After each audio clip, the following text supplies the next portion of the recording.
بہت سارے لوگوں کے ذہن میں یہ سوال گردش کرتا رہتا ہے کہ قبر کے اندر جب مردے کو رکھ دیا جاتا ہے، قبر میں جب مردے کو دفن کر دیا جاتا ہے اور اس کے بعد منکر نکیر آتے ہیں، وہ سوال کرتے ہیں، تو یہ سوال مردے کے جسم سے ہوتے ہیں یا روح سے ہوتے ہیں یا پھر جسم اور روح دونوں سے ہوتے ہیں؟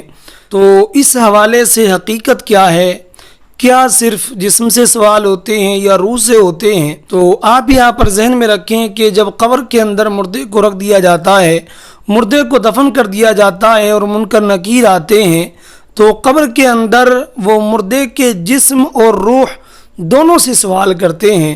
اسی طرح سے جب عذاب دیا جاتا ہے یا کسی بندے کو ثواب دیا جاتا ہے تو وہاں پر ثواب یا عذاب انسان کی، مردے کی روح اور جسم دونوں کو ہوتا ہے۔ تو امید کرتا ہوں جو میں نے بیان کیا وہ آپ پر واضح ہو گیا ہوگا۔ گزارش کرتا ہوں کہ اگر آپ چینل پر نئے ہیں تو اس کو سبسکرائب کر لیں اور ویڈیو کو زیادہ سے زیادہ شیئر کریں۔ ملتے ہیں کسی اگلی ویڈیو کے اندر، تب تک کے لیے خدا حافظ۔